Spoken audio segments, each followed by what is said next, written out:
Sports Professor Rick Horrow, another edition of Facebook, this time on site at the WalMart Northwest Arkansas Championship, presented by P&G. Glad I got that right. If I didn't get that right, I'd have a whole bunch of people that would give me some grief, because those partners have been incredibly supportive and important and instrumental in putting this tournament together. So we're here in Rogers, Arkansas, which is a suburb of Bentonville, Arkansas. Maybe they're suburbs of each other, which is a suburb of Fayetteville, Arkansas, which is part of the Northwest Arkansas community, and don't forget Fort Smith. But the most important thing about this is a case study on how a tournament moves the needle for economic development, and also how important a large company and its vertically integrated organizations actually help get a tournament off the ground and also move it to the next step. And by that I also mean WalMart and its tremendous community involvement all over this region. P&G involved early, another WalMart relationship generally, and obviously we'll be able to talk about how that all came to pass. We've got the tournament chairman, we've got the organization that runs this event, and we've also got some other really interesting things in this community that frankly no other tournament does. But let me set the stage for a minute. Do you realize that the number of golfers in the world are over 60 million, and they've added another 5 or 6 million as well?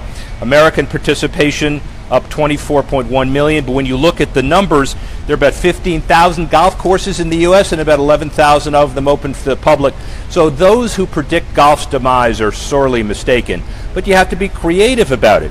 And one of the things that you have to do is add people, golfers, to the golf force every year. No longer can rely on just Tiger Woods as a piper. That evaporated a number of years ago, and certainly 20 years is a long time for a person to carry an industry. Luckily, that doesn't happen anymore, because you have events that are not just the majors and not just for guys, but a women's event that basically transcends golf. Mike Wan, the commissioner of the LPGA, who's interviewed a number of other contexts, tells us that there are 60,000 young girls entering the golf force every year. And from data, according to the National Golf Foundation 2014, the increased number of women and junior golfers have increased nearly to a 5 million number. And boys and girls playing golf 13 and under have increased 233% since 2013. 6.3 millennials play, and they're playing often, an average of 15 rounds a year. A, I'm not a millennial. B, I ruin the curve because I play about 150 rounds a year. But one of the good things is I know it when I see it. And what I mean by that is golf as an economic development engine. And this one is really interesting, and this one is particularly good. We're going to have Andy Bush, who is the Executive Vice President for Events at Octagon, to talk about the goals and objectives that are accomplished here. We're starting off with someone who is really a pioneer and a founder. He might not like me calling him a pioneer and founder, but you'll hear in a minute. Jay Allen, who is the founder of Jay Allen Communications, but he also has a 26-year career in corporate communications and the 11-year start and advancement of this tournament. Jay Allen knows everything about it. Tell us everything about it. Come on in. How was that for an intro? Was that that's good. Was that a pretty good intro? Well, good. I'm not sure I can live up to it, Rick, but I'll give it a shot. No, that's a good idea. And by the way, he is a really significant guy in the corporate communications industry, as he struggles to put his microphone on correctly. I've done that once or twice. That's good. Yeah, no, that's perfect. Okay. That's good. So thank you. Bet. Appreciate it. Welcome. Very well. Thank you. Awesome. First of all, you are the ongoing tournament chairman, which is really important, because when you think about tournament chairmen around the country, a lot of them rotate year to year, but for better and worse, much better, you've been asked to be chairman for how many years now? This is our 11th event. So this is the guy who's been basically the bedrock, the foundation of this particular tournament. So tell us what the tournament chairman does on a regular basis here. Well, I'm sure they all vary by they do. All these tournaments have different models, but when you referenced Octagon and Andy, when Octagon brought the event here, they really knew nothing about Northwest Arkansas and the community, and I had lived here at that point in time 10 years and knew a lot of the people, so really helped Octagon and the tournament engage with the community in the right way. It's not a full-time job. It's a labor of love for me, actually, Rick, but it is year-round, and in terms of I'm still involved in the community, help with some of the sponsors, just kind of pitch in as we need to. day one business perspective, 12, 13 years ago, the region wanted to establish some kind of a national identity, and they wanted to put together an event. John Q. Hammonds came on the scene. Tell the story. Yeah, it's an interesting story. John Q. Hammonds was a hotel leader in the hotel industry for many, many years. He's deceased now. And he did an LPGA event in Tulsa, which is about a 2-hour drive west of here. And Northwest Arkansas, Rick, was on his radar. He had done hotels here, and he saw the potential. He was really one of the first people that got it and had a vision for what was going to happen here. And he encouraged Octagon to bring an event to Northwest Arkansas, and his hotel here was an early sponsor. So that's how it got here. And then, of course, P&G and Walmart. Tell that piece. Yeah, the first year or two, we were a little light on sponsors. I don't think that's unusual for a new event. P&G has a large office here in Fayetteville, which is about 20 miles south of here, and they were very involved in the community, and they stepped up and became title sponsor. Walmart was always a sponsor from the beginning, but they gradually increased their sponsorship, and a few years ago, Walmart became the title sponsor and P&G became presenting. So they're the top two sponsors of the event. And the interesting thing about Walmart, and again, you don't speak for them, you used to work Right. with Walmart, and you were the director of communications for about 10 years, 1995 years. to 05. But it's interesting because in your bio, it says that it was important for your role to change the corporate affairs office from an operation that was largely reactive and defensive in its communications and external engagement to one that became more proactive and strategic. And the way you define that is also to be involved in the community. So talk about all that. Well, like all companies, Walmart, had to grow and evolve over time, and that area of media and government engagement, things like that, it became more important during my time. And since I've left, they've expanded it greatly, and I think do as good a job as any company in the country now, if not the world. Well, but also doing the right thing, which is really important. Yeah. And as we go through some of the stuff that's happening here, what strikes me is their presence, but also the amazing commitment to do the right thing. Yeah, it's important to Walmart. They do it around the world now. Yeah. But here in Northwest Arkansas, they're based here in Bentonville, and it's a business. It's a matter of business, not just doing the right thing. That's part of it. But Northwest Arkansas needs to be a place where you want to live and work, and the key employers here, including Walmart, want to make it a better place to live, and they go deep in this community. Yeah, so tell me about that. You've been here for 21 years, you say. What's this community like, been like then versus now, and how has this tournament helped? It's a cliche, I guess, Rick, but it's night and day. I moved here in 1995, and most of there's several communities here: Bentonville, Rogers, Fayetteville. Fayetteville's where the University of Arkansas is, the Razorbacks. And when I moved here, the Fayetteville had quite a bit going on because it was a college town and things like that. But it was a great place to live and raise a family. But in terms of things like restaurants, shopping, it was all here, but there wasn't a lot of it. And what's happened in these 21 years that I've lived here is the stuff happening here now from a culinary hospitality standpoint. Crystal Bridges, any museum art lovers ought to Google that, but Crystal Bridges opened. It's a major art museum in Bentonville in 2011. There's just all kinds of growth going on here. And it's a unique region. It's Walmart dominated, P&G dominated, but it's a really unique region. So I would guess that international awareness and the consistency of it is really important to help take that region to the next level. Yeah, I think, for many, many years, especially in the business world, people associated Walmart with Bentonville without ever having come here. And what that underplays is all the other things that are happening here, the other companies that are here. It's amazing. There's a university. What's it called? There's a university here? Yeah. I've never. University of Arkansas. By the way, I just want to tell you that I've never seen so much Razorback red in my life. This place must be pretty depressing when the team loses. Yeah, it's a trivia question. There are two states that only have one major university and no pro teams. It's Nebraska and Arkansas. And it's a trivia question. And the Razorbacks are just they're not just a local. They're statewide, and the fan base is passionate. They're not a pro team? Oh, no. Leave that alone, ladies and gentlemen. So, but the interesting thing is, how does this tournament create its separate identity and become such an important fabric in a community that's so dominated by football? I think the thing that's happened that we're all proud of is, to me, an event has arrived when it transcends the sport itself. Yeah.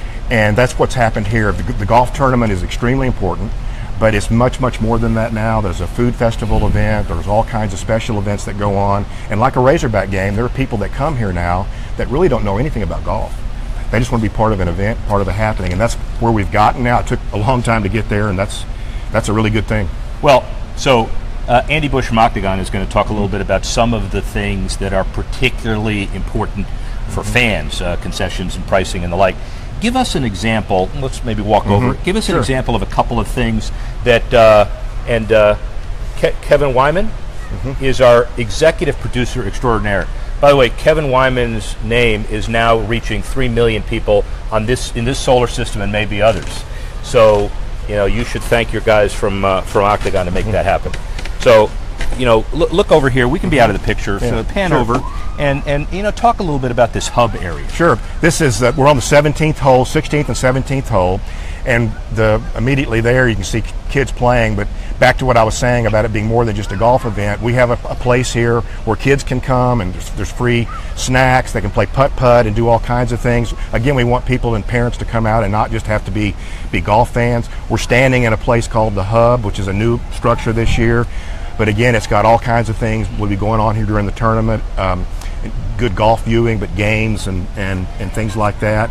This whole 17th hole area, there's a hole like it on the men's tour, but there's not one on the women's tour, and I think our nickname is the loudest hole on the tour. But it's more of a kind of a stadium feel, but it's respectful, but the ordinary rules of golf go out the window. A lot of screaming and all that. So this has kind of become the place to come on the course if you just want to come have a good time. So this is the analog to the Phoenix Waste Management 16. That's exactly right. Interesting. And the players engage with, they'll put a hog hat on. Back to the Razorbacks, and there's several Razorbacks in the field, including Stacey Lewis. So when they play the hole, the hog call, the famous hog call goes on. It's a fun place to be during the event. Let's walk over to the other side for a second, and then we'll get Andy back in and talk a little bit about the sponsorship pieces, the corporate pieces. The one good thing on the signage here, relative to, and this is what hole is it? The 17th hole, 17th green. Yeah. We're walking. Pan out if you could, Mr. Executive Producer. Do you mind me calling you Executive Producer? Is that good? Kevin is awesome, by the way. Notwithstanding the fact that the first 5 times I talked to you, I referred to you as Kenneth. So just so you understand, I apologize. Okay, so. This is 17T we're pointing to, and 17 green. You'll notice that people are practicing right now, so we're not impeding on anybody's rights, just so you understand. But so the interesting dynamic is you look at the signage, and you see the Northwest Arkansas logo, you see P&G, you see Walmart predominantly displayed. G is Gatorade, is that Gatorade? That's right. Okay, so it's a great example of a harmonious partnership. Yeah, right? it is. You learn these things you learn about a professional golf event, but we probably have 30 or so sponsors, with 8 or 10 of those being really key sponsors, including P&G and Gatorade here. But you have to create opportunities for them. They want to support the event for the right reasons, but they also want to activate. And so on this hole, obviously P&G is a presenting sponsor, and Gatorade, this is their hole. And they need to do that kind of those kind of things to get the investment return. Ladies and gentlemen, let me also tell you this is a darn hard course. But on this hole, you've had a drought here, haven't you, recently? Or is that not true? No, we've had a lot of rain recently. Well, so pan down to the creek, or what you could call it a creek. Can you actually play it down there if you top a ball into the creek? I've actually been in there, and yes. Of course you have. Yes, right, many times. The beauty is you get the penalty of a creek, but you can actually play it in there. Yeah, and there's never water in there. Ah, good. Well, that's the only thing we're talking about golf. Well, one more comment we're going to make, and then we're going to hand it over to Andy, whose schedule is, as you might expect, incredibly busy, basically running this tournament. But you'll get your chance. That's okay. He won't like that. Yeah, I know. That's why you said it. No, it's like with our friend Andy Bush, it's like we want it now. If we don't get it now, but he's just going to have to wait in front of an international, worldwide audience, ladies and gentlemen. So the other question I was going to ask you is, the charity issues, and Andy's going to talk a little bit about the fan issues, but you have BITE Northwest Arkansas, you've got the Northwest Arkansas Children's Center, you've got the Northwest Arkansas Food Bank and the Rotary Club, and the 5K and the community concert, the beautiful lengths that Pantene and P&G. It is an incredible collection of diverse charitable things. Talk about that. Yeah, it's the reason this event exists, and the reason Walmart and other sponsors support it is for quality of life and to make this place a better place to live. So at the very beginning, with whatever funds we had, giving back to the community was really important. The Walmart Foundation typically gets involved as well. And we just decided early on to really support as many charities at the grassroots level. And you know, one thing, we're standing behind the Pantene, it's called Pantene Beautiful Links, where people cut their hair for women suffering from cancer to make wigs. It has just caught on here, and it's not even money. It's collecting hair, not money. So just an example of the kind of things. This is in the schools now, so it's just, you know, it's really, the charitable impact is really continuing to spread out.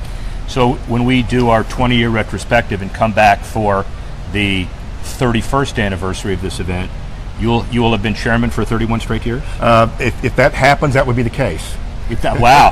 There's a good, by the way, this is a PR guy. Did you hear that? If that happens, that will be the case. Thank you, my friend. Thank you, Rick. Appreciate you being here. Really appreciate it. Yeah. Give me that. You bet. All right. Friend, in many ways, mentor, although maybe that's the other way around, as he struggles for, no struggle. No struggle. Andy Bush, Executive Vice President for Globality at Octagon. What's the title? Close? Globality?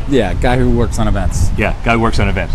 So you heard Jay talk about the story and how integral Octagon was as a partner putting this event together. This is not a house organ infomercial about Octagon, but the one thing that's interesting about this is you effectively were a early business magnet partner to put this deal together, right? Well, when you move into a community, I think the most important thing for us is to live in the community, build a base, be a part of the community from a fabric standpoint. We had the idea, and we were able to find the right community leaders to give us the credibility to actually get the work done. If you come in here alone and try to force your way in or do something like it, doesn't work. You've got to get the community leaders who are already here to be supportive of the idea, and then build the ideas that are more than, you know, just singular, we're going to play basketball, we're going to play golf. So for us, that direction's guided by those community leaders like Jay, who really said, put us on the right path. Global expertise will give you the ability to reflect back that some people may not be able to over these 11 years.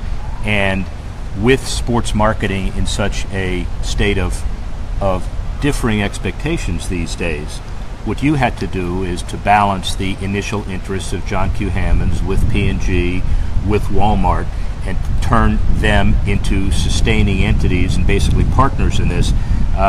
Easy to do then, and would it be as easy to do today? Yeah, not easy at any point, and you got to continually evolve. I mean, these are great business leaders, business minds who have built incredible companies. So for us, everything has to evolve every year. You have to continue to develop programs that make significant impact in the community. And you know, as we launched a program and it was successful, we start to build it and then subtly launch the next program. And that's kind of been our philosophy: is be measured but continue to grow. When the program didn't work, don't be afraid to cut it loose and go back to the drawing board and redesign something new. 11 years, started it. What's it look like today versus 11 years ago? What are the kind of big challenges, differences, surprises, changes? Well, you know, thankfully after 11 years, you know, we were going through numbers today, and percentage-wise, everything's up for another 5 years in a row. It's kind of hard to imagine that's not, every now and then you hit a lull, which shows our next generation of community leaders have embraced it, because you go through a cycle here. It's a little bit of transient with the supplier community. Our staff has changed, and our staff is, I would say, challenged Jay and myself, and we no longer stress about the things we used to with this event. We now are able to actually just be creative, and this staff has challenged us to grow everything. So they've taken it to a level we probably couldn't have before. And I just think from a psychological perspective, if you hear the way he does this, he's so calm and refreshing and reassuring, even though how How many events does Octagon run? It's a few thousand in total as an agency. Our group has about 300. This last couple of weeks, we have a couple tour events we own, big partnership in Providence, Rhode Island that we work on, and it's a great time. But when we have good teams. And then shameless plug, since we worked on it together, talk about the event in early September. I think this is going to be one of those that's rewarding on a different level of being able to build Indian Tech Champion, a Women in Tech Championship, sponsored by Guggenheim. Yeah, right. I was kidding. Oh, I'm sorry. We're actually, for the first time ever, able to build around a movement and around in a direction that's everything's sponsor driven and funded, but what Guggenheim's given us the opportunity to do is really take a direct impact on a very singular cause in getting women and young girls engaged in STEM and tech programs and really influencing how they find their path in their careers. So the Indy Women in Tech Championship, also based at the Indianapolis Motor Speedway, is another elevating point, one of the truly iconic venues that we have in the United States that's global. It's an incredible environment for us. And you covered it, and I will publicly apologize for being premature. I'm used to it. Sorry about that. So, 1,000 events, maybe more, a little humble, all over the world, clearly one of the world's leaders in events. What makes this so special? All the influencers who have bought in. We have people here, if we have a truck go down, a lady from Tyson, 100% already on it before we even hear about it. The way people just get involved and help us solve problems, and it's year over year, the way they take their time, the way they have family vacations planned around the week, that's the thing that continually, not surprises, but just kind of lets you smile at the end of a long day. And then you also claim in your documents that you have fan-first unique features, and it's not just a claim, you put programs where your mouth is, so talk about some of that. One of the things that Jay and Walmart challenged us was do something somebody else isn't doing, and take care of everyone in the community. So we really invested about 5 years ago into our general spectator experience. We have hospitality viewing decks, we have food delivery services. I think one of the things we're most proud of is we have 3-2-1 pricing in our concession stands. There's nothing above $3. 17 and under get in free with a ticketed adult. Our ticket prices are $10. So when you think about that family of four experience, you can come here and enjoy the best female athletes in the world, one of the great organizations in the world in the LPGA, for under $30 with your family for the day. I mean, there's not many things you can experience at that price point and the level of quality. Tell us about Live 479. Another neat program, actually, that our office here locally created. We have a lot of young people in our organization and our community here in Northwest Arkansas, around all the big suppliers and Walmart, have a lot of 25 to 35-year-old people. You move here, you're not from here. How do you meet people? So the program was created for them to have experiences, to do great charitable work, and really have a safe gathering place to integrate with each other. So it's been one of those programs that launched faster than we originally intended, and they've done some great things from charitable programs and experiences. As far as activation is concerned, you're always sensitive to the corporations that, in essence, indirectly you work for. I mean, these are the companies that effectively they write the check, and those are the ones that make the tournament run. Yeah, 100%. I mean, sports sponsorship is a big part of it, and having partners when you come to them with ideas who are willing to invest with you to make them not only succeed but really grow into a life. Yeah. Like Jay talked about with Procter & Gamble with Pantene, is it started with about 8 or 10 donors. Now it's a month-long program. We have a lot of schools engaged. And the unintended consequence for us is that program taught us these young kids could give without paying money, and they could really make an impact to somebody. So it's a lot of lessons learned the other way. So we talked about P&G and Kimberly-Clark, the what they do. Walmart, basically the entire father of this, as it were. But you have the Kimberly-Clarks, the public viewing decks, the Hallmark Autograph Alley, the club presented by LG. Bottom line is, you take the creative time to give each of these companies something that targets their demographics. Yeah, the great part of the process here is listening to our partners, what they want to accomplish, why they're here, either for their own teams, for consumers, or just their business, in creating a program that's meaningful to them. They tend to do it longer when it's by design, built for them. So for us, that's a huge focus, is to customize everything. The final activation issue, tell us about Tyson's and their spectator cafes. That goes back to our 3-2-1 pricing. These cafes are elevated hospitality experiences. They're not concessions. Like I said, everything's 3-2-1 on pricing. The healthy food choices, the diversity in menus as you go through our entire property. So no matter where you walk, you run into one every other hole. And it's great affordability and a lot of diversity in eat. You'll eat at every one. It's a given. It's a given. I'll eat at every one. And I was going to be kind until that eat at every one comment. So here's the other perspective as far as staying ahead of the curve. Whether it's 1,000 events or 300 or whatever you've got, your reputation is to come up with something that is totally unique for sponsors, activation-wise and demographic-wise. At every event, you've got 8 or 9 different things that are unique here. You'll have 20 or 30 different things that are unique in Indianapolis. How do you stay ahead of the curve? We love the... I drive our teams nuts because I talk about next year during the event. Yeah. So we focus on, as we build it, as we see what we learn from all of our partners, to start ripping it apart. We do a great debrief within about 30 days with like Jay and team, where it's our little retreat. We get a lot of different stakeholders, just not sponsors, but community leaders, people who have volunteered for 11 years, and take feedback. And it really, they teach you more than you can really teach them, and it helps drive us to continue to evolve. So I'd say listening and questions is the greatest way to stay ahead. And you are, other than maybe a couple of us, the quintessential road warrior, and you actually are at all of these events, much to the chagrin of some people in your life, but you are out 90% of the time, basically. Yeah, for me, it's if you start a project, you want to see it till it's through. So as long as I'm here, I'm going to be at the events and be with our teams and support them. So, Andy Bush, really appreciate it. Thank you very much.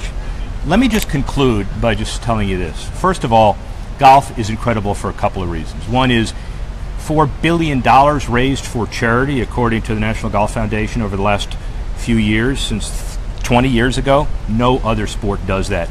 This is a classic case of sponsor activation with an ultimate eye to improving quality of life from an economic perspective, but also charity. Second, I just read that, importantly, and one of the reasons why I play nearly 200 rounds a year, is 20% glucose and 20% potential fat reduction for actually playing golf. I assume that means walking. I don't know. But the bottom line is, if you're not playing golf, you better think about it. If you are playing golf, you ought to play more. If you're a corporate guy, you ought to invest in golf. If you run events or do events, you ought to make sure you understand this as a case study for future events. Can't wait to see the rest of this event. Rick Horrow, keeping score, sports professor. See you soon.